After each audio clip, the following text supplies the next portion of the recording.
आज हम पढ़ रहे हैं कि अगर हम किसी प्लेन मिरर को रोटेट करें और उसको घुमाएं तो रिफ्लेक्टेड लाइट रे कितना रोटेट कर सकते हैं। मतलब उसको समझो आप, जैसे मेरे हाथ में प्लेन मिरर है, ये क्या मेरा प्लेन मिरर है, आपने इसके ऊपर कोई फोकस डाला, इसको अपन अपने देशी भाषा में चिल्का बोलते हैं स्पॉट। अब अगर आप इस पर प्लेन मिरर पे डालोगे तो लाइट की बीम और थोड़ा सा उसको यूं टर्न करोगे, आप देखोगे दीवार पे स्पॉट बनता है, उसको ऊपर की ओर उठाता है।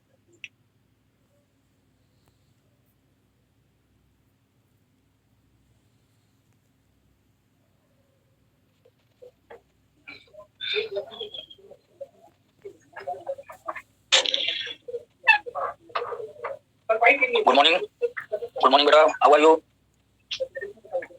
Good morning, good morning, good morning. हाँ भाई, कल बढ़िया समझ में आया बेटा? वेरी गुड, मैं कल देखो कल अपन ने पढ़ा उससे बना के चल रहे हैं यार।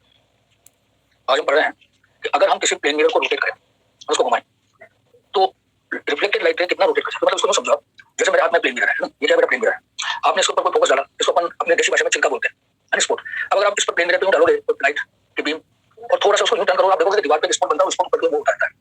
कई बार हम देखते हैं मिरर अपने हाथ में, तो अपन मिरर को यूं करते हैं तो एक चिल्का जो होता है, चिल्का यानी ब्राइट स्पॉट, वो वाल के ऊपर नीचे जाता रहता है। उसके पीछे क्या सोच है वो अपन देखते हैं। तो ध्यान से समझो, मान लो बेटा ये प्लेन मिरर है,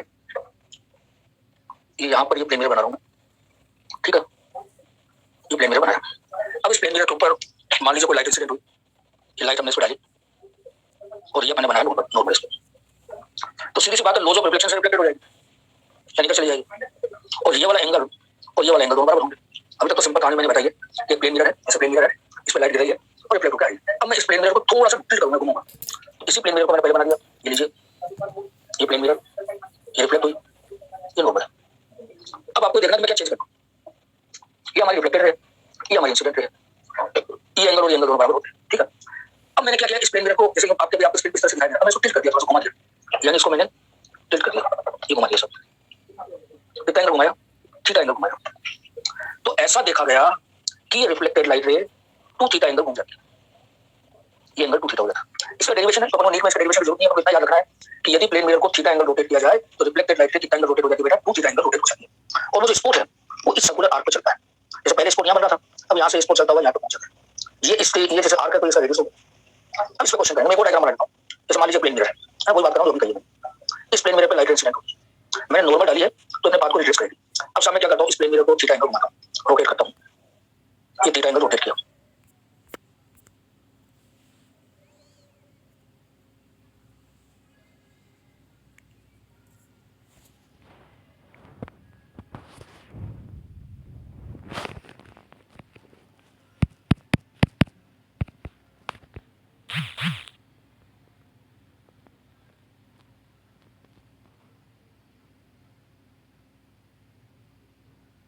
तो ये रिफ्लेक्टेड लाइट है, ये भाई ये 2 थीटा एंगल रोटेट हो जाती है और इस सर्कुलर आर्क पे इसको मूव करता है और ये सर्कुलर आर्क का रेडियस होता है। अब पहले मैं इसका एनिमेशन बता रहा हूं आपको, उसके बारे में इस क्वेश्चन करेंगे। हेडिंग है रोटेशन ऑफ प्लेन मिरर, ये प्लेन मिरर बनाया, ठीक है, ये लाइट इंसिडेंट की, आप देखना डायग्राम में कैसे रोटेट होता है। आपने पूछा ना कि सर ये जिधर प्लेन मिरर शिफ्ट होगी रिफ्लेक्टेड रे दूसरी ओर शिफ्ट होगा, देखना क्या होता है, ये रिफ्लेक्ट होगी, ये नॉर्मल बना दिया, ये रिफ्लेक्ट हुई, ये डायग्राम हो गया। अब अपन दूसरे वाले डायग्राम में इसको रोटेट करेंगे, ये प्लेन मिरर, ये पहले वाला डायग्राम है, अब ध्यान से देखना, ये है रिफ्लेक्टेड रे, ये वाली। अब इसको मैंने रोटेट किया प्लेन मिरर को, ये रोटेट हो गया सब, कितना एंगल रोटेट किया मैंने, इधर रोटेट किया, ध्यान से सुनो, तो ये रिफ्लेक्टेड लाइट है 2 थीटा एंगल रोटेट हो गया, ये थीटा मैंने घुमाया इसको एंटी क्लॉकवाइज डायरेक्शन में, तो देखो रिफ्लेक्टेड लाइट है भी एंटी क्लॉकवाइज डायरेक्शन में जाएगी, ये रिफ्लेक्टेड लाइट है एंटी क्लॉकवाइज डायरेक्शन में 2 थीटा घूमते। अच्छा 2 थीटा का डेरिवेशन है इसका, वो अपन नहीं कर रहे क्योंकि नीट में डेरिवेशन इज नॉट इंपॉर्टेंट, हमें थोड़ा कांसेप्ट चाहिए उसका, वो चाहिए। एक बार और डायग्राम, एक दोबारा देखो, ये तो पहली वाली सिचुएशन है, ये रिफ्लेक्ट हो गई। अब अपन ने क्या किया, यहाँ को हटा देना, ये मिरर है, ये रिफ्लेक्टेड है, ये आपके वो पॉइंट है। अब मिरर को थीटा एंगल रोटेट किया, इधर घुमाया, इसको इधर से इधर घुमाया, तो देखो रिफ्लेक्टेड लाइट किधर जाएगी, ये किधर जाएगी, ये इधर इधर चली गई, यानी इस डायरेक्शन में रोटेट हो गई और 2 थीटा एंगल रोटेट हो गई, ठीक है। ठीक है सर, प्लीज रिपीट, मेरा नेट चला गया था, प्लीज सर मैं रिपीट करूंगा बेटा ना, मैं जहां से पढ़ा रहा हूं वहां से आपको बिल्कुल बढ़िया समझ आ जाएगा, परेशान मत हो। अब देखो मैं क्वेश्चन आपको बता रहा हूं क्या मतलब इसका, तो क्वेश्चन को फिर आएगा आपको, तो ध्यान से सुनो, ये प्लेन मिरर है, ठीक है। पहले तो मैं मेरे बात जवाब देना, अगर मैं प्लेन मिरर को 10 डिग्री रोटेट करता हूं तो बताइए रिफ्लेक्टेड लाइट कितना रोटेट होगी, शाबाश। अगर रिफ्लेक्टेड लाइट देखो, अगर reflected light 40 degree 40 degree rotate होती है तो मिरर को कितना 20 अपन डिग्री आता। अब सुनिए, एक मिरर है, इसमें लाइट इंसिडेंट हो रही है और ये रिफ्लेक्ट हो रही है, ये क्वेश्चन है, ये क्वेश्चन वाले ने 20 डिग्री दे रखा है और ये मेरे बच्चों 20 डिग्री दे रखा है। सवाल ये पूछा है कि हम इस प्लेन मिरर को कितना रोटेट करें, प्लेन मिरर को कितना रोटेट करें कि रिफ्लेक्टेड लाइट रे, कौन सी वाली रिफ्लेक्टेड लाइट रे, ये रिफ्लेक्टेड लाइट रे, रिफ्लेक्टेड लाइट रे, रिफ्लेक्टेड लाइट रे जो है वो वर्टिकल हो जाए, रिफ्लेक्टेड लाइट रे बिकम वर्टिकल। गलत बेटा 180 नहीं आएगा, रिफ्लेक्टेड लाइट रे वर्टिकल हो जाए। सुन यार, अब मैं ट्राई करने के लिए और दूंगा सवाल। ये रिफ्लेक्टेड लाइट रे को मेरे को करना वर्टिकल, मैं चाहता हूं कि ये रिफ्लेक्टेड लाइट रे जो है ये वर्टिकल हो जाए, तो मिरर को कितना घुमाना होगा। अब पहली बात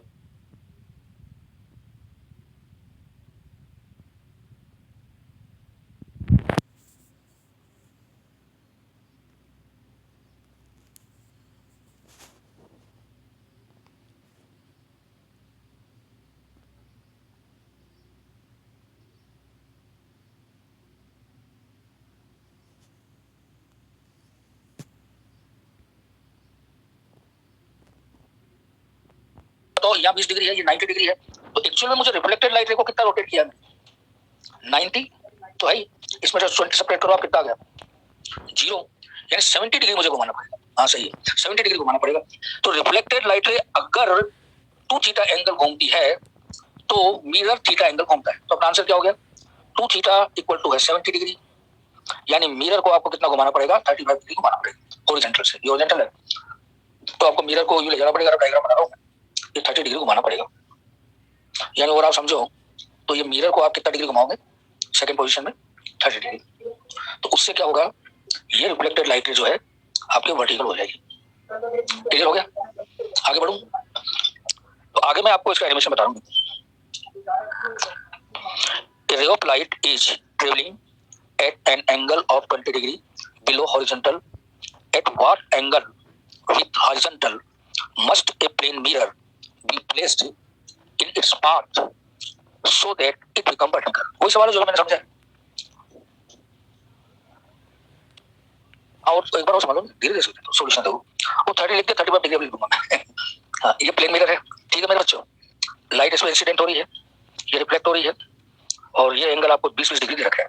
अब ये चाहता है कि ये रिफ्लेक्टेड रे ये वाली ये वर्टिकल हो जाए हॉरिजॉन्टल से, तो इसको वर्टिकल करने के लिए मुझे यहाँ से कितना रोटेट करना पड़ेगा, टोटल 90, हाँ 70, बिल्कुल सही हो गया।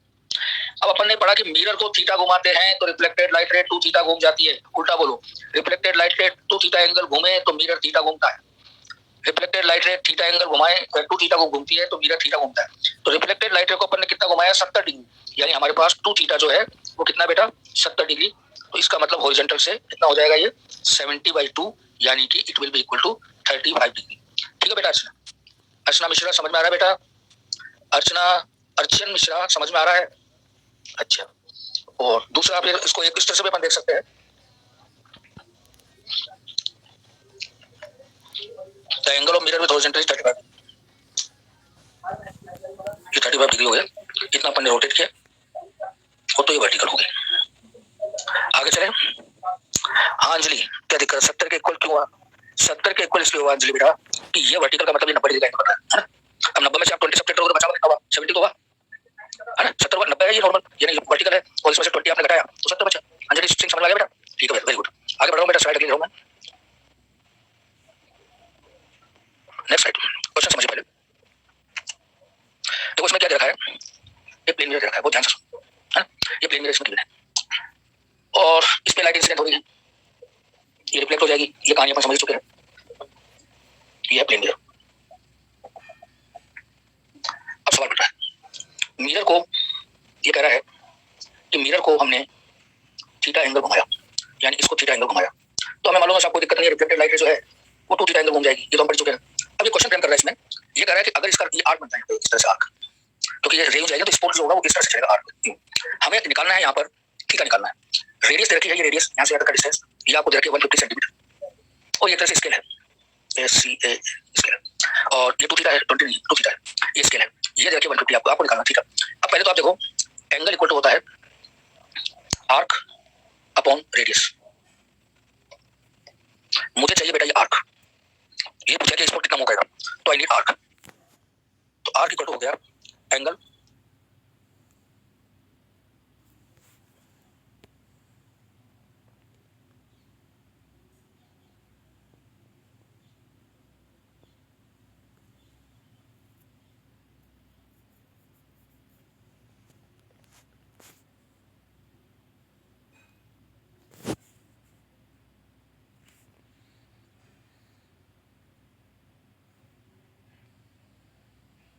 और ये एक तरह से स्केल है, SCA।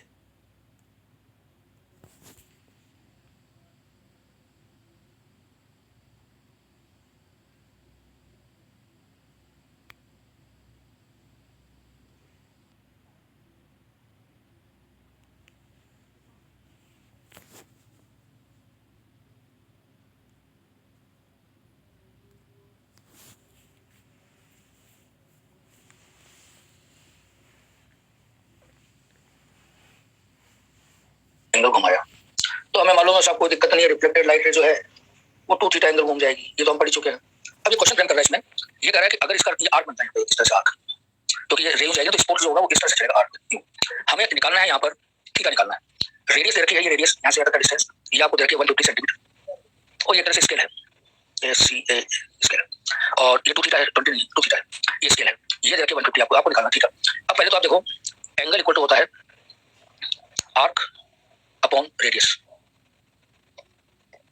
मुझे चाहिए बेटा ये आर्क, ये पूछा कि स्पोर्ट कितना मूव करेगा, तो आई नीड आर्क, तो आर्क इक्वल टू हो गया एंगल इनटू रेडियस। अब एंगल देखो कितना है 2 थीटा है और रेडियस दे रखी है आपको 150। अच्छा इससे थीटा पूछा, आर्क भी दे रखा है, ये आपको सॉल्व में जगह लिखा हुआ, आर्क इसने दे रखा है आपको 10 सेंटीमीटर। अब कैलकुलेशन करनी है, आर्क की जगह लिखा मैंने 2 थीटा इनटू 150, तो 0 से 0 उड़ा दो, तो थीटा इक्वल टू हो गया 1/30। ठीक है, अब ये 1/30 किसमें है, रेडियन में है, तो रेडियन में अगर ऑप्शन दिया जाए तो ये सही हो गया, और अगर आपको ऑप्शन डिग्री में दिया जाए तो बताइए रेडियन को डिग्री में बदलने के लिए किससे मल्टीप्लाई करते हैं, रेडियन को डिग्री में बदलने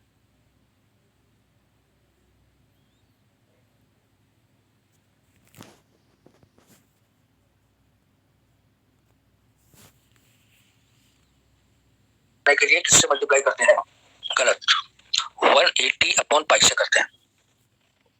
एक बच्चों में मैंने कई कंफ्यूजन देखा, क्लास में पढ़ाते समय जैसे मैंने पाई लिखा तो वो पाई का मतलब 180 समझ जाते हैं, कोई पाई का मतलब 180 नहीं, ये है 3.14। ठीक है, अब बेटा इसको सोल्व करना 1.9 डिग्री के आसपास लगभग आ जाएगा। ठीक है, आगे बढ़ूं, अगला स्लाइड ले लूं, 19 नंबर, अगला स्लाइड ले रहा हूं मैं। जो अगला क्वेश्चन भी ऐसा ही है, एक प्लेन मिरर दे रखा है, ठीक है, इस पर लाइट इंसिडेंट हो रही है। अब लाइट इंसिडेंट हो रही है तो अपने पाथ को रिट्रेस करेगी, यानी कि रिफ्लेक्टेड लाइट होगी। ठीक है, अब साहब इसने क्या किया है, इस प्लेन मिरर को इसने 2.5 डिग्री रोटेट किया है, प्लेन मिरर को कितना रोटेट किया है, 2.5 डिग्री रोटेट किया है, 2.5 ने 3.5 सॉरी 3.5 ने 3.5 डिग्री रोटेट किया है। तो पहला क्वेश्चन आपसे है कि जो रिफ्लेक्टेड लाइट है ये कितना रोटेट हो जाएगी, बताओ। 7 डिग्री, एग्जैक्टली सही है आपसे। ठीक है, ये हो गया आर्क। अच्छा इसने स्क्रीन जो है ये स्क्रीन रखी हुई है, स्क्रीन है ये, और इस स्क्रीन पे ये पॉइंट इस तरह से मूव कर रहा है स्पोर्ट, और आपको स्क्रीन की मिरर से डिस्टेंस रखी है 1.5 मीटर। तो आपसे ये पूछा है कि स्क्रीन पर जो स्पोर्ट चलेगा वो कितना डिस्टेंस चलेगा, वो ये अपना फंडा है जो मैंने बताया था, थीटा इक्वल टू यानी angle equal to arc upon radius,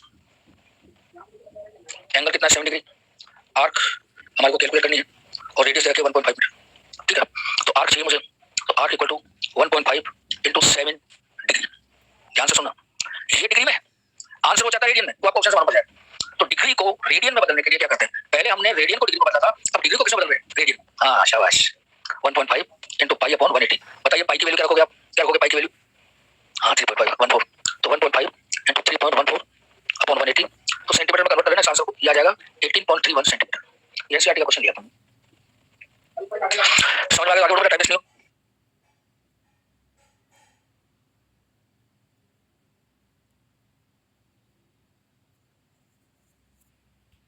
yes question बोल दिया, समझ लग रहा था। ठीक, ये हो गया स्लाइड, अभी स्लाइड शुरू करना। अब देखिए थोड़ा टॉपिक चेंज कर रहे हैं, अरे चलो ये बताता हूँ, इसका एनिमेशन देखो, ये एनिमेशन इसमें आ गया, कोई बात नहीं, लाइट इंसिडेंट हुई है।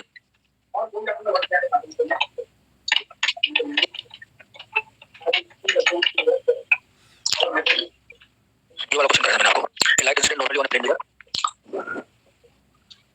What is the displacement of reflected spot of light on the same place 1.5 metre away when mirror is rotated by 3.5। ये रिट्रीव करने के बाद तो ये स्क्रीन है ना, और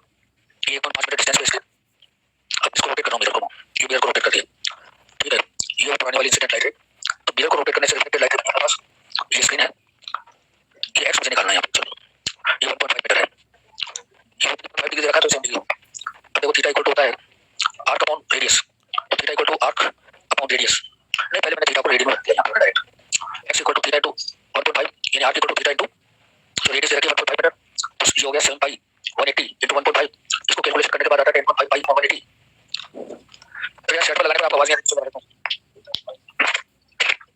अब इसको पता अपने सोल्व किया, ये आ गया 18.31 सेंटीमीटर। बट मैं एक बात आपसे कहना चाहता हूँ, ये जो कैलकुलेशन हम आपको दे रहे हैं, इसी कैलकुलेशन अब यहाँ से तो एग्जैक्टली सही हमारे द्वारा कैलकुलेट करा हुआ है। मैं ये चाहता हूँ कि आप लोग खुद इस कैलकुलेशन को करें, क्योंकि अगर मैं कैलकुलेशन करता रहूंगा 3.14 काटापीटी करता रहूंगा तो एक बार टाइम वेस्ट होगा। दूसरा आपको मालूम है कि एग्जाम में ये काम आपको करना है, तो आपकी हैबिट खराब होगी। तो आप एक बात जरूर ध्यान रखें कि इन कैलकुलेशन को आप हमेशा करके देखें कि इस कैलकुलेशन को करने में मुझे कितना,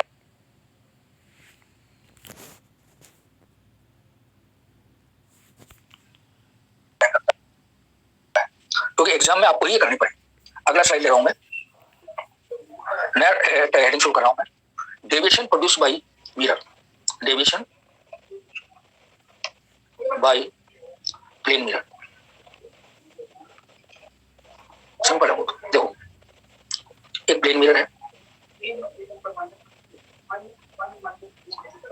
बेटा, एक क्वेश्चन और करवा दूंगा मैं, चिंता मत करो, थीटा एंगल रोटेट करने का काफी क्वेश्चन है, क्वेश्चन में और करवा दूंगा आपको। एक प्लेन मिरर है, ठीक है, बहुत सीधी सी बात कर रहे हैं। पहले ये सब जानते हो, लाइट इस पर गिर रही है, इंसिडेंट हुई, ये बेटा नॉर्मल है और ये रिफ्लेक्टेड है। अब यहाँ पर एक बात मेरे को बताओ, एक बात मेरे को बताओ, अगर ये मिरर नहीं होता तो क्या होता? अगर ये मिरर नहीं होता तो ये रिफ्लेक्ट, ये इंसिडेंट लाइट रे को सीधी चली जाती, लेकिन मिरर की वजह से इस इंसिडेंट लाइट रे को मुड़ना पड़ा है। तो इंसिडेंट लाइट रे अपनी ओरिजिनल डायरेक्शन से कितना घूमी, कितना रोटेट हुई, उसी एंगल को हम बोलते हैं एंगल ऑफ डेविएशन। एक बार और समझो मेरी बात, अगर ये मिरर नहीं होता तो क्या होता?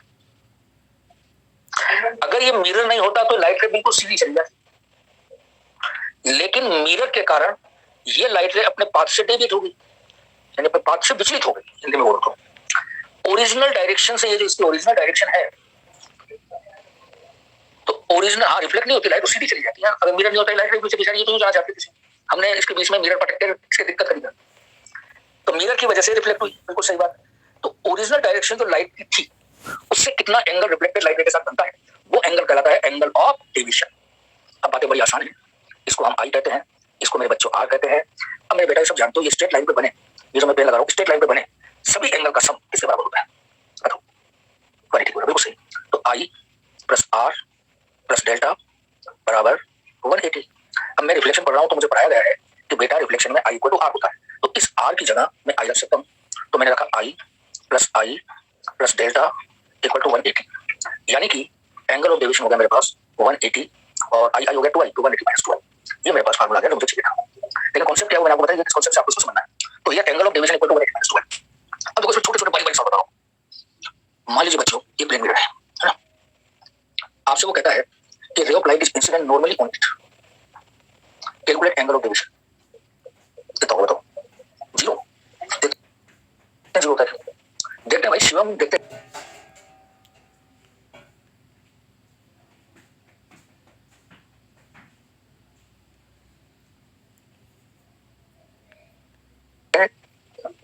नाजिया बानो बिल्कुल 0 90 एट 180। सो देखो अगर कोई लाइट रे नॉर्मली इंसिडेंट होगी तो मेरे बच्चों आई इक्वल टू 0 है, क्योंकि ये एंगल जो है वो नॉर्मल से बनता है, तो नॉर्मल से जो इंसिडेंट लाइट रे एंगल बनाएगी 0 हो जाएगा। तो एंगल ऑफ डेविएशन कितना हो गया? Delta equal to 180 minus 2i, i की जगह 0 रखा तो ये बना 180, तो 180 आपका आंसर होगा। क्योंकि आपको जानना अगर आई इक्वल टू 0 है तो आर 0 होगा, यानी लाइट रे अपने पाथ को रिप्लेस करेगी, सिचुएशन होगी। तो it's answer is 180 degree is your answer. अब एक क्वेश्चन और ले रहे हैं अपन ग्राफ से रिलेटेड, चलो एक ही बता देता हूँ। अगर एंगल ऑफ इंसिडेंस 90 डिग्री तो बताओ डेविएशन कितना होगा? 0 होगा ही नहीं, 0 होगा, है ना? कैसे कह रहा है? 180 minus 2 into 90, 180 minus 2 into 9, 0 degree, ठीक है, सही। हाँ साहब अनुपम पाठक जी, समझ में आ रहा है आपके? यस सर तो बोल दो भाई, समझ में आ रहा है तो। अनुपम गुड, अच्छा चलो ये हो गया। अब एक बात ध्यान से, ग्राफ बनाना है। हमने फार्मूला पढ़ा है जो हमारे पास है delta equal to 180 minus 2i। अब मैं इसको y एक्सिस पे लूंगा, ये कांस्टेंट है, और ये है mx के बराबर। अब अगर आपको थोड़ा सा याद हो स्ट्रेट लाइन वगैरह में जो ग्राफ बनाया था कि c बराबर minus mx, c minus mx का ग्राफ कैसा होता है?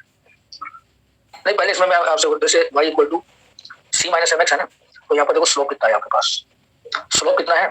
हाँ, स्लोप नेगेटिव होगा, -2 होगा, स्लोप नेगेटिव होगा, नेगेटिव स्लोप ग्राफ होगा। बिल्कुल सही, एक्जैक्टली, क्या बात है भाई आप लोगों की। तो ग्राफ आपके बनेगा इस तरह से, ये स्लोप हो गया, स्लोप हो गया आपके पास -2, ये डेल्टा है, तो यहाँ पे अपने लिया है आई। क्लियर? तो एक ही ग्राफ का क्वेश्चन इसको बनता है। अगला साइड ले लो बेटा,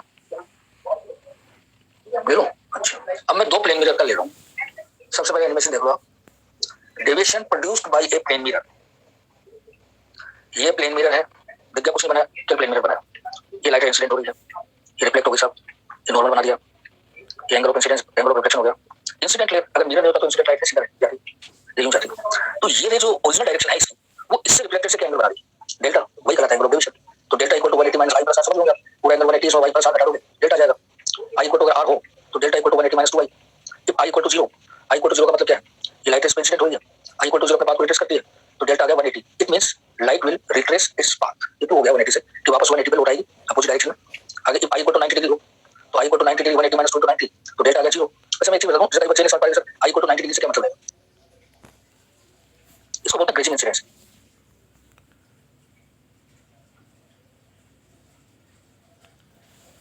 जैसे मान लो मिरर रखा हुआ है, तो लाइट बिल्कुल इस मिरर की टच सरफेस को टच करते हुए इंसिडेंट होगी ऐसे, तो इसका कोई डेविएशन नहीं होगा, ये बिल्कुल सीधी चली जाएगी, इसका कोई डेविएशन नहीं होगा। इसका मतलब है डेल्टा इक्वल टू 0। तो 180 माइनस 2y ग्राफ बना रहा हूं मैं, y equal to c minus mx from 1 and 2, 1 और 2 से, स्लोप आ गया -2। ग्राफ अगर बनाए, ये y एक्सिस नेगेटिव स्लोप वाला स्ट्रेट लाइन आपको मिलेगा, स्लोप -2, ये आपके डेल्टा पाई है ना, और ये आई है। क्लियर?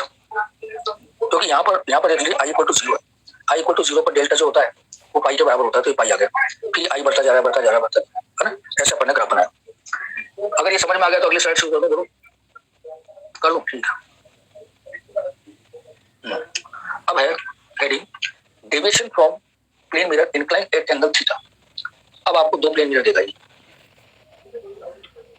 ये प्लेन मिरर ये हो गया भाई, एक ही हो गया।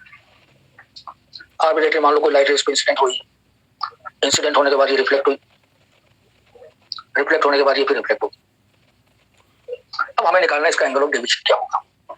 दोनों प्लेन मिरर के बीच का एंगल थीटा है। अब सबसे पहले इसका नाम मैं m1 दे देता हूँ, चलो इसका नाम m2 देता हूँ। m1 पर कंसंट्रेट कीजिए अपने आप को। हमने पढ़ा है कि इंसिडेंट लाइट रे को आगे बढ़ाइए, बढ़ा दिया, ये आगे बढ़ा हुआ इंसिडेंट लाइट रे रिफ्लेक्टेड लाइट रे से जो एंगल बनाता है उसे एंगल ऑफ डेविएशन कहते हैं। तो ये m1 का एंगल ऑफ डेविएशन हो गया। अब अगर मैं यहाँ पर ये मान लूं कि एंगल ऑफ इंसिडेंस इसके लिए अल्फा है, तो भाई ये भी अल्फा होगा। अब किसी भी मिरर के लिए हमारे को मालूम है एंगल ऑफ डेविएशन होता है 180 माइनस 2i, तो मुझे m1 के लिए लिखना है, तो m1 के लिए लिखूंगा डेल्टा 1 इक्वल टू 180 माइनस 2, आई क्या है, आई क्या है, अल्फा। ये तो आया m1 का, नेट नहीं है, ये आया n1 का।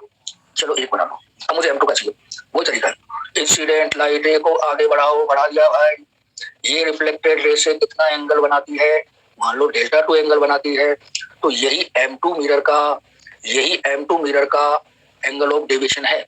मैं मान लेता हूं कि यहाँ पर एंगल ऑफ इंसिडेंस बीटा है, तो ये भी बीटा होगा, तो यहाँ पर m2 मिरर के लिए मेरा डेल्टा 2 बनेगा 180 माइनस 2 बीटा।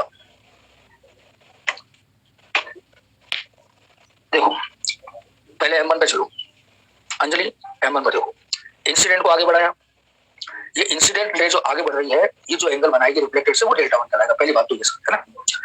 अब अपन को मालूम है एंगल ऑफ डेविएशन में पहले निकाला 180 माइनस 2i होता है, तो बताओ यहाँ आई कितना है, यहाँ आई अल्फा है, तो इक्वेशन बन गई 180 माइनस 2 अल्फा। ठीक है अंजलि, m2 मिरर की ओर देखो बेटा, इंसिडेंट लाइट रे को आगे बढ़ाया, ये जो एंगल बनाएगा यहाँ से रिफ्लेक्टेड से वो डेल्टा 2 कहलाएगा। तो अब यहाँ देखा एंगल ऑफ इंसिडेंट बीटा है, तो 180 माइनस 2i, आई कितना है, बीटा है। और बोलो अंजलि, और समझाऊं, और समझ, हाँ आदित्य मिश्रा समझ में आ गया, वेरी गुड वेरी गुड, सब समझ गए, बहुत अच्छी बात है, आगे बढ़ो। एक मिनट, थोड़ी टेक्निकल प्रॉब्लम है ना, थोड़ा सही कर तो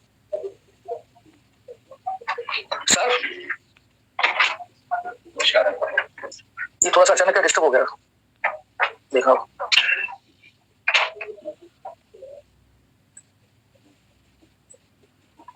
ये पढ़ा हुआ है।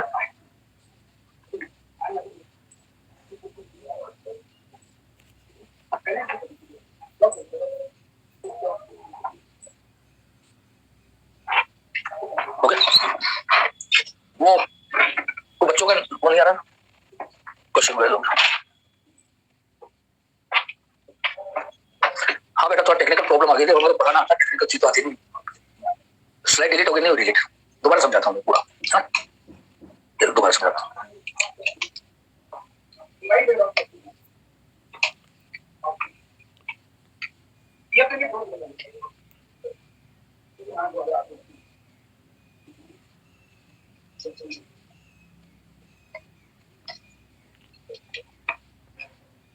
दोबारा समझाता हूँ, ध्यान से देखो, एनिमेशन से देखो ना, अगर आपकी वो डिलीट हो गई कोई बात नहीं। ये प्लेन मिरर है, ये बात समझ में आ गई। आगे भाई शिवम द्विवेदी, अब आगे चले भाई, ये दूसरा प्लेन मिरर है। ओके, दोनों के बीच में एंगल थीटा है, एक रेस पे गिरी, इंसिडेंट हुई, रिफ्लेक्ट हो गई, फिर रिफ्लेक्ट हो गई। अब हमारे को पूछ रहा है कि बताइए भैया इन दो प्लेन मिरर में एंगल ऑफ डेविएशन कितना है, ये अपना सवाल है। अब इसी डायग्राम को मैंने इंसिडेंट ट्रायलेटरल को आगे बढ़ाया, इधर भी इंसिडेंट को मैंने आगे बढ़ा दिया, यहाँ तक क्लियर है। इंसिडेंट आगे बढ़ा हुआ इंसिडेंट ट्रायलेटरल जितना एंगल बनाते हैं उनको डेल्टा वन कहते हैं। ऐसे ही इसको आगे बढ़ाया, इसको बोलेंगे डेल्टा वन। पहले मैं बता दूं, अब अपन को मालूम है, इसको मैं M1 नाम देता हूँ, M1 है, ये M2 है, ये एंगल मान लो अल्फा है, तो ये भी अल्फा होगा, और अगर ये बीटा है तो ये भी भाई बीटा होगा। क्लियर? हाँ जी, मुझे डेल्टा वन चाहिए। किसी भी एक प्लेन मिरर के लिए मैं जानता हूँ एंगल ऑफ डेविएशन होता है मेरे पास डेल्टा बराबर 180 minus 2 into angle of incidence. मुझे M1 के लिए बात करनी है, मैंने M1 को देखा तो M1 का लिए delta one 180 as it is minus 2 i i है एल्फा, तो ये हो गया एल्फा, हो गया M1 के लिए। अच्छा, इसको इक्वेशन बन देता हूँ। अब मेरी नजर जाएगी M2 पे, ये रहा M2, 1 डेल्टा 2 मान लो 180 minus 2 into angle of incidence, किसके लिए? हाँ, 2 बीटा सही, ये 2 मान लो। अब देखो यहाँ पर भी जो डायरेक्शन है, अपन इस लाइन से डायरेक्शन लेते हैं जिसको आगे बढ़ाते हैं, तो ये वाली डायरेक्शन अगर मैं देखूं एंटी क्लॉकवाइज, ये वाली डायरेक्शन में देखूं तो ये भी एंटी क्लॉकवाइज, दोनों का रोटेशन सेम सेंस में है, तो दोनों का रोटेशन सेम सेंस में है, तो भाई टोटल एंगल ऑफ डेविएशन हो गया डेल्टा बराबर delta one plus delta two. अब मैंने यहाँ वैल्यू रखी, डेल्टा वन की वैल्यू मुझे मिल रही है 180 माइनस 2 अल्फा, और डेल्टा टू की वैल्यू मुझे मिल रही है 180 माइनस 2 बीटा। अब यहाँ पर मैंने सोल्व किया तो 180 होता है 360 माइनस 2 कॉमन आ जाएगा, ब्रैकेट में बचेगा अल्फा प्लस बीटा। इसको मैं मान लेता हूँ इक्वेशन 3। अब आप एक चीज देखना बहुत ध्यान से, अल्फा प्लस बीटा जो है यहाँ पर वो कैसे करें। अच्छा, बहुत ध्यान से सुनना है ना, ये थोड़ा दिक्कत दे सकता है आपको। अगर ये नॉर्मल है, डेरिवेशन कर रहा हूँ, ये नॉर्मल है, तो नॉर्मल बताओ सरफेस के साथ कितना एंगल बनाता है? नॉर्मल सरफेस के साथ कितना एंगल बनाता है? 90। तो मुझे बताओ ये अंदर वाला जो है, ये वाला कितना हो जाएगा? अरे 90 बना रहा है, ये अल्फा इतना सा, तो ये अंदर वाला कितना हो जाएगा? 90 माइनस अल्फा, सही है, बहुत बढ़िया बताया आपने। इधर देखो, ये नॉर्मल सरफेस से कितना एंगल रिपीट करो भाई, ये नॉर्मल है, नॉर्मल सरफेस से कितना बनाता है? 90 डिग्री का। इसमें से अल्फा अगर घटा दोगे आप, सब्ट्रैक्ट कर दोगे तो अंदर वाला आ जाएगा, तो अंदर वाला कितना हो गया? 90 माइनस अल्फा। और इधर देखो, ये नॉर्मल है, सरफेस से बना रहा है 90 डिग्री का एंगल, तो ये अंदर वाला जो ट्रायंगल बन रहा है ये हो जाएगा 90 माइनस बीटा। अब एक बात बताइए, ट्रायंगल के तीनों एंगल का सम किसके बराबर होता है? ट्रायंगल के तीनों एंगल का सम 180 के बराबर होता है, सही है। तो मैं यहाँ लिख रहा हूँ थीटा, ये रहा थीटा, 90 माइनस बीटा, ये रहा 90 माइनस बीटा, ये है 90 माइनस एल्फा बराबर 180। सोल्व करने का 90 90 180 कैंसिल हो जाएगा, तो यह आ जाएगा alpha plus beta equal to theta. ये अपन ने प्रूव कर दिया। अब इक्वेशन 3 और 4 को देखो, तो 3 और 4 में अगर एल्फा प्लस बीटा का वैल्यू मैं थीटा रखूं तो कोई दिक्कत नहीं है। Delta equal to 360 minus 2 theta. तो दो प्लेन मिरर अगर थीटा एंगल पे इंक्लाइंड हो तो उनका टोटल या नेट एंगल ऑफ डेविएशन होता है 360 माइनस 2 थीटा। क्लियर? अब इस एनिमेशन को देख लो आप, है ना। ये दो प्लेन मिरर है जिनके बीच का एंगल थीटा है। ये लाइट इंसिडेंट हुई, रिफ्लेक्ट हुई, फिर रिफ्लेक्ट हुई। इंसिडेंट को आगे बढ़ाया, उधर इंसिडेंट को आगे बढ़ाया M2 वाले को। यहाँ पे जो एंगल बना वो डेल्टा 1 है, ये एंगल डेल्टा 2 है, ये नॉर्मल है।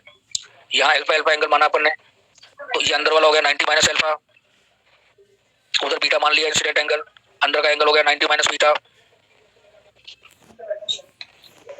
हाँ, ऐसा भी हो सकता है शिवम, अगर एक एंटी क्लॉकवाइज और एक क्लॉकवाइज हो तो ऐसी कंडीशन में सबट्रैक्ट करना, वो एड नहीं होगा। ऐसा भी क्वेश्चन अभी आएंगे अपने, है ना। आगे चलो, ये 180 माइनस 2 बीटा, ये 180 माइनस 2 अल्फा। तो फाइनली आपके जो आंसर आया, कंक्लूजन ये है कि बेटा डेरिवेशन नहीं करना है, केवल याद रखना है दो प्लेन मिरर अगर थीटा एंगल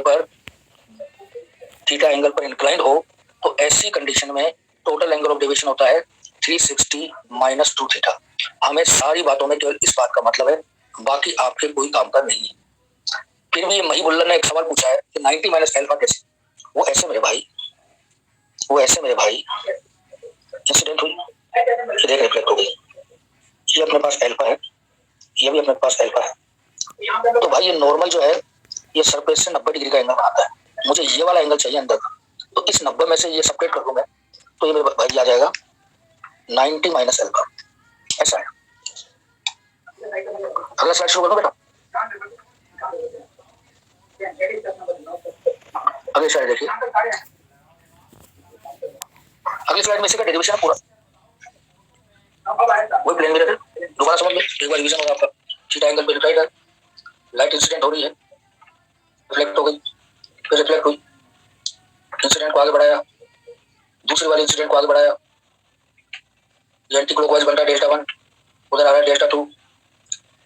इंसिडेंट एंगल को अल्फा लिया, उधर वाले एंगल तो 90 माइनस अल्फा अंदर वाला आ गया, उधर बीटा लिया अपन ने, तो अंदर का हो गया 90 माइनस बीटा। अब देखो डेल्टा 1 बराबर 180 माइनस 2 अल्फा, डेल्टा 2 बराबर 180 माइनस 2 बीटा।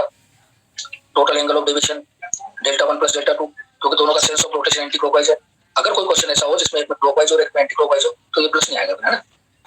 आगे चलें, 360 माइनस 2 अल्फा प्लस बीटा। अब मैंने यहाँ पे तो नहीं लिखा है, लेकिन बेटा मैंने पीछे आपको सोल्व करके बता दिया कि alpha plus beta equal to theta कैसे आता है। यहाँ मैंने डायरेक्टली लिखा है कि 360 माइनस 2 थीटा। पिछले वाले पन्ने पे मैंने सोल्व कर दिया इसको। तो light retrace light rays its path to strike any mirror perpendicular normally. If two plane mirrors are perpendicular, then incident ray and emergent ray are always anti-parallel to each other. ये कैसे देखो, ये बता देता हूँ आपको।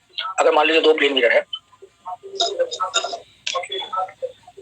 ये प्लेन मिरर ये है, तो ये प्लेन मिरर ये 90 डिग्री एंगल बनाना है, तो इनमें angle of deviation delta equal to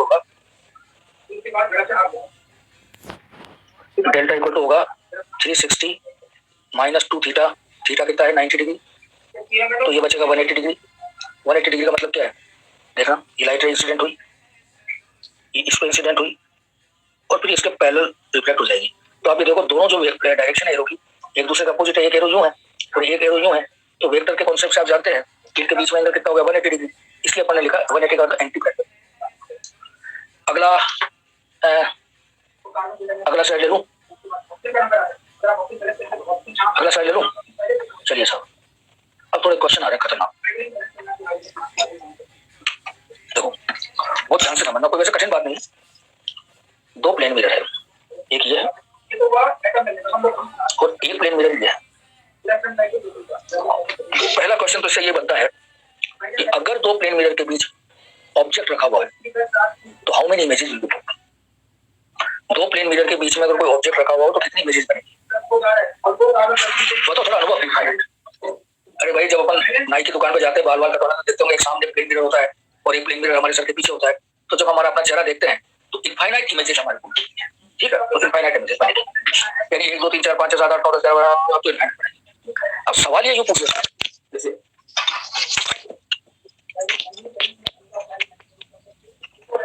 question ये पूछ लेता है कि 2 प्लेन मिरर है, यहाँ पे एक ऑब्जेक्ट रखा हुआ है ना, इस ऑब्जेक्ट का डिस्टेंस मान लो 2 सेंटीमीटर है और टोटल डिस्टेंस आपको देगा 7 सेंटीमीटर। आपसे पूछा है कि प्लेन मिरर M1 और M1 और M2 के पीछे बनने वाली 3 इमेजेस को बताओ, 4 इमेजेस को बताओ, 5 इमेजेस को बताओ। ये क्वेश्चन आता है और ये नीट में आया हुआ क्वेश्चन है और एक 100% गारंटी वाला क्वेश्चन आता है, इस तरह का क्वेश्चन, तो बहुत ध्यान से सुनना है ना, थोड़ा धैर्य रखना। मैं इजी तरीका बताऊंगा इसका, पहले थोड़ा कठिन तरीका है। ये प्लेन मिरर है, ये प्लेन मिरर है, ये ऑब्जेक्ट है, ये डिस्टेंस कितनी है 7 सेंटीमीटर, ये है 2 सेंटीमीटर, 2 ही लिख देता हूं मैं, और ये देखिए 5 हो गए सेंटीमीटर में। अब बहुत ध्यान से सुनो, मीरा कितने हैं मेरे भाई 2, ये M1 हो गया, ये M2 हो गया, ठीक है। अब O जो है यानी ऑब्जेक्ट O M2 के लिए ऑब्जेक्ट का काम करेगा, तो हम प्लेन मिरर में जानते हैं कि जितने डिस्टेंस पे ऑब्जेक्ट होता है उसके पीछे उतने डिस्टेंस पे इमेज बनती है। तो ऑब्जेक्ट यहाँ पे रखा हुआ है, तो इस प्लेन मिरर के पीछे जो पहली इमेज इसकी बनेगी वो बनेगी 5 पे। ये ऑब्जेक्ट O M1 के लिए ऑब्जेक्ट का काम करेगा, तो इसके पीछे बनेगी ये 2 पे, ये 2 सेंटीमीटर पर बनेगी। ये M2 की पहली इमेज हो गई, ये M1 की पहली इमेज हो गई। अब देखो M1 की पहली इमेज M2 के लिए ऑब्जेक्ट का काम करेगी, तो ऑब्जेक्ट का काम करेगी तो M2 से इसकी डिस्टेंस कितनी होगी 2 और 7 कितना हो गया 9, तो इसकी डिस्टेंस बनेगी 9 सेंटीमीटर। M2 की पहली इमेज M1 के लिए ऑब्जेक्ट का काम करेगी, M1 की पहली इमेज M1 के लिए ये 5 ऑब्जेक्ट का काम करेगा, ठीक है। तो अब बताओ M1 से इसका डिस्टेंस कितना हो गया 5 7 और 5 12, यानी 12 सेंटीमीटर पे बनेगी। फिर आगे बढ़ो, M2 की दूसरी इमेज M1 के लिए ऑब्जेक्ट का काम करेगी, तो इस दूसरी इमेज का M1 से डिस्टेंस कितना हो गया 9 7 कितना हो गया 19। फिर इधर आ जाओ, इसकी ये दूसरी इमेज M1 की M2 के लिए ऑब्जेक्ट का काम करेगी, तो ये कितनी होगी 12 और 7 कितना हो गया 19। ये गड़बड़ बता दिया भाई आपने, 16 होगा, 9 7 16 होता है ना, और 12 और 7 कितना हो गया, ये इसके लिए करेगी तो 12 7 19, ये आएगा 19। अब मैं समझ रहा हूँ अभी कईयों के समझ में नहीं आएगा सर ये क्या कर रहा है, तो इसको हटाओ, हम ये तरीका नहीं यूज करेंगे, हम तरीका यूज करेंगे सीजर मेथड। और सीजर मेथड क्या होता है, ये प्लेन मिरर है, ये प्लेन मिरर, इसी क्वेश्चन कर रहा हूँ, ये M1 दे रखा है भाई, ये M2 दे रखा है, ये ऑब्जेक्ट है, ये है 2 सेंटीमीटर और ये है 5 सेंटीमीटर, ठीक है। सबसे पहले आपको मालूम है कि इस ऑब्जेक्ट O की M1 में पहली इमेज कहां बनेगी 2 सेंटीमीटर बनेगी यहाँ पे, और इसके कितने पे बनेगी 5 सेंटीमीटर बनेगी, क्लियर। यहाँ 2 लिख दो, यहाँ 5 लिख दो। अब एक मेथड क्या कहता है, इसको डायगोनली ले जाओ, 5 और 2 कितना हो गया 7। फिर सुनो, ये M2 की पहली इमेज है और ये M1 की पहली इमेज है, इन दोनों को ऐड कर दो, कितना हो गया 7, 2 में 7 जोड़ा कितना आ गया 9, 5 में 7 जोड़ा कितना आ गया 5 में 7 जोड़ा कितना आ गया 12। फिर सीजर मेथड लगाओ, दोनों का सम, ये वाला समय लिखना 7, बार बार ये मत लिख देना, ये 7, 12 में 7 ऐड करो, 12 में 7 ऐड किया कितना आया 19, 9 में 7 ऐड करो 16। ये हो गई पहली इमेज, दूसरी इमेज, तीसरी इमेज। फर्स्ट इमेज अपन ने निकाल ली, इसकी फर्स्ट इमेज जो इधर से भी चेक कर लो, पहला 5 आया था, फिर 9 आया था, फिर 19 आया था, 5 9 19, 2 आया था, 12 आया था, 16। क्लियर। अब आप चाहो तो एक क्वेश्चन आपसे करवा लूं, बोलो, चलो आपसे क्वेश्चन कराते हैं, इसको रब करना पड़ेगा मेरे को, सब कॉपी पेन लेके तैयार बैठो, कोई 2 प्लेन दे रहा हूं मैं, मान लो दोनों के बीच का डिस्टेंस 10 सेंटीमीटर है। यहाँ पर 4 सेंटीमीटर पर ऑब्जेक्ट रखा हुआ है। इसकी फर्स्ट 3 इमेजेस बतानी है आपको और इसकी 3 बतानी। इस मेथड का यूज करें, उसका टाइम लगेगा। ये सभी डिस्टेंस बेटा प्लेन वेव से मिल सकती है। 5 9 19 से जैसे 5 ने यहाँ से मिल जाती है। तो सबसे पहले मेरा क्वेश्चन है M2 से बनने वाली पहली 3 इमेजेस बताओ। अपना आंसर लिखो। फिर M1 से बनने वाली पहली 3 इमेजेस बताओ। देखते हैं। चलो सब करो।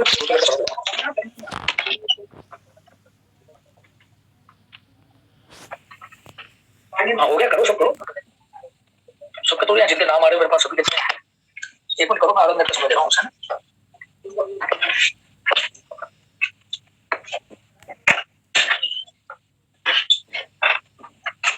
क्वेश्चन देख रहे हैं।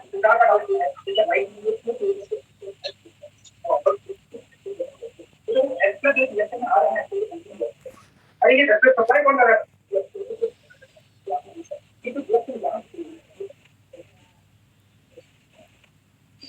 ये कैसे रिएक्शन नहीं ये आपके पास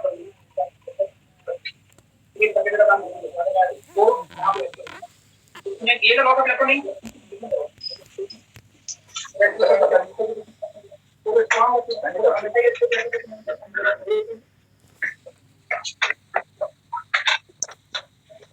हाँ भाई सबके आंसर आगे खड़ा कर। क्या बात है, मैं आपको नंबर दूं। ये 4 है और ये 10 में से 4 में 6 है। कैसे मेथड 6 4 10 4 में 10 ऐड किया, 4 में 10 ऐड किया कितना आया 14। 10 में 6 किया 16। फिर आगे बढ़े 10, 14 में 10 किया 24, 16 में से 10 गया कितना 26। अब फाइनल आंसर देखो और अपने आप को नंबर दो। M1 से जो बन रही है पहली है 4, दूसरी है 16 और तीसरी है 24। M2 से जो बन रही है पहली है 6, दूसरी है 14 और तीसरी है 26। आपके सबके आंसर लगभग सही है। आपको मार्क्स दे रहा हूं मैं 100 out of 100। Clear? Very good. आगे बढ़े, आगे बढ़े। लो सर एनिमेशन देखिए।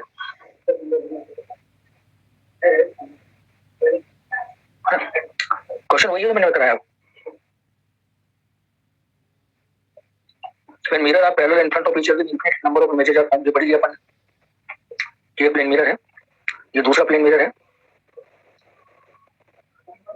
ये M1 है, ये M2 है, ये 2 सेंटीमीटर है, ऑब्जेक्ट है, ये 7 सेंटीमीटर। ठीक है, सबसे पहले 2 मिरर बनाओ, बनाइए सब, नाम लिखो, लिख दिए। पहले वाले में इमेज बनेगी 2 सेंटीमीटर का और दूसरे वाले में इमेज पीछे बनेगी 5 सेंटीमीटर का। 5 सेंटीमीटर वही क्रॉस मेथड, दोनों का सम 7, 2 में 7 ऐड करो, 5 में 7 ऐड करो। 2 में 7 ऐड किया 9, 5 में 7 ऐड किया 12, 7। एक चीज गलती कर जाते हो आप, वो ध्यान से सुनो। कई बच्चे क्या करते हैं, अपन को पहले वाले दोनों इमेजेस के डिस्टेंस को ऐड करके सुपर ऐड करते जाना है क्योंकि फिक्स है ना 7। कई बच्चे क्या करते हैं 12 9 बिलियन करा फिर उल्टा सुल्टा करना शुरू करते हैं। आगे बढ़ो 190। अभी चलाते रहो, ये इनफाइनाइट तक बनती रहेगी। ठीक है बेटा, हो गया। अब आप कहो तो अगले साइड लूं। अगर क्वेश्चन में M1 से पूछा तो M1 से तो यार वो 7 हो गए। वैसे ये जो ये 2 सेंटीमीटर M1 से, 12 सेंटीमीटर M1 से, 16 सेंटीमीटर M1 से, ये 5 सेंटीमीटर 9 सेंटीमीटर। आगे बढ़ूं मैं, टाइम वेस्ट नहीं होता। अगला स्लाइड ले रहा हूं मैं, ये वही अगला स्लाइड है आपके। अगला स्लाइड है number of images found by combination of plane mirror. Plane mirror के कॉम्बिनेशन से अपन कैसे बनाते हैं, ये इनफाइनाइट तक आता जाएगा। ये मैंने लिख दिया, देखो आपने पूछा ना distances of images found bye M1 mirror and measured from M1 mirror. M1 से मेजर हो गया।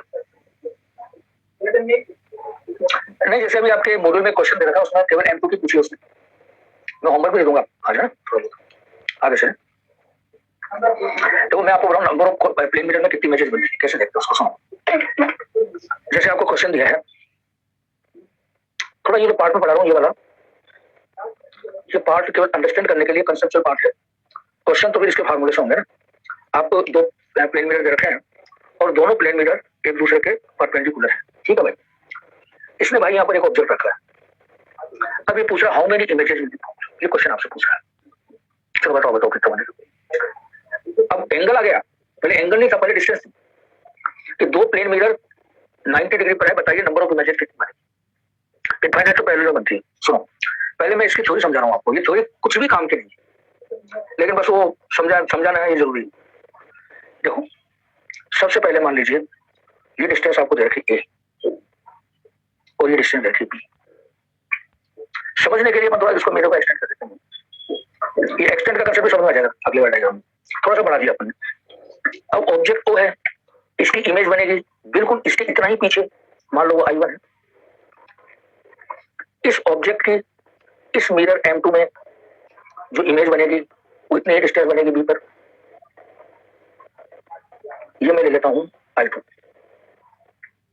I2 M1 मिरर के लिए ऑब्जेक्ट का काम करेगी, तो I2 की दूरी है a, तो इतनी ही डिस्टेंस पर बन जाएगी इमेज I2 और ये डिस्टेंस होगी बेटा a। ये डिस्टेंस इसने रखी b। I1, ये I1 M2 मिरर के लिए ऑब्जेक्ट का काम करेगी, तो इसके पीछे इतनी ही इमेज बन जाएगी I1। तो यहाँ पर ये जो इमेज बनी ये I2 डैश इमेज, ये एक ही पॉइंट पर बनी है, तो ये कोइंसाइड कर रही है।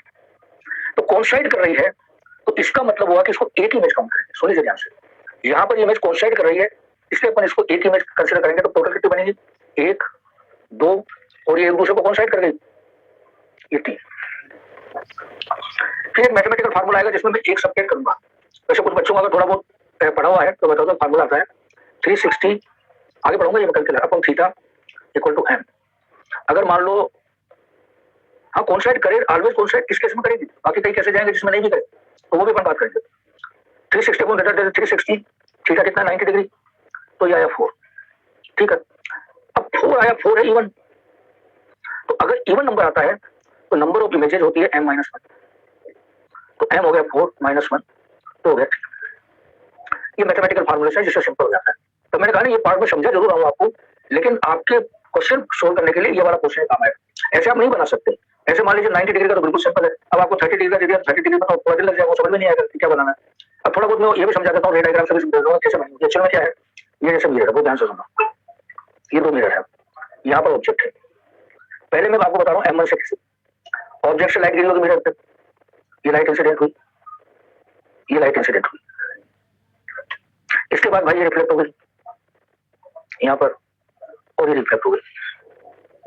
रिफ्लेक्टेड लाइट इसको अपने पीछे बढ़ाया तो ये कहीं पर मिलती हुई अपीयर हुई, जहां पर अपीयर हुई वहां इमेज बन गई। फिर ये क्या हुआ, रिफ्लेक्ट हुई, फिर यहाँ से रिफ्लेक्ट हुई, इसको हमने पीछे की ओर बढ़ाया तो ये कहीं मिलती हुई अपीयर हुई, तो ये कोई इमेज यहाँ बन गई। तो इस तरह से रिफ्लेक्शन से भी अपन इमेजेस को समझा पाएंगे, लेकिन it's most complicated way to understand. लेकिन चूंकि कई बच्चे इंटरेस्टेड होते हैं चीजों में कि सही कैसा है छोटी छोटी बात, इसलिए मैंने आपको बता दी। अब इसके एनिमेशन से आपको क्रिस्टल क्लियर हो जाएगा ना। देखो हेडिंग वही है, number of images formed by combination of plane mirror. When plane mirror are perpendicular to each other, एक प्लेन मिरर बनाया M1, दूसरा बनाया M2, एंगल 90 डिग्री है इनमें, M1 को एक्सटेंड किया, M2 को एक्सटेंड किया। ये बात पहले अच्छी तरह से देख लो, फिर आगे की कहानी अपन देखते हैं। ये ऑब्जेक्ट है, इसकी इमेजेस बनेगी कहाँ, O की इमेज बनी I1 उतनी डिस्टेंस पर, I1 इसके लिए ऑब्जेक्ट का काम कर रहा है, इसकी मान लो I2 डैश ले लेते हैं, और इससे जो इमेज बनी वो I2 है, I2 इसके लिए ऑब्जेक्ट का काम करता है तो I2 डैश नाम ले लिया, इसका नाम I1 डैश ले लिया।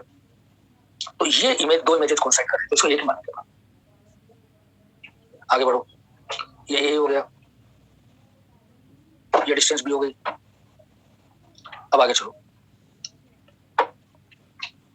अब अगर आप एक सर्किल बनाओ तो सभी इमेजेस जो है सर्किल में लाइट करती है। कोइंसाइड का मतलब होता है बेटा एक ही जगह 2 इमेजेस का बनना, तो एक ही इमेज है।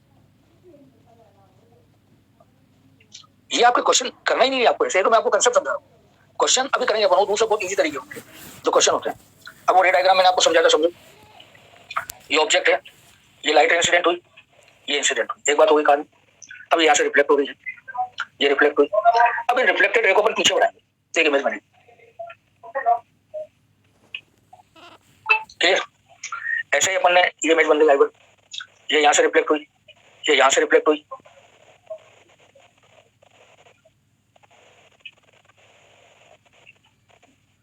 एक इमेज बन गई।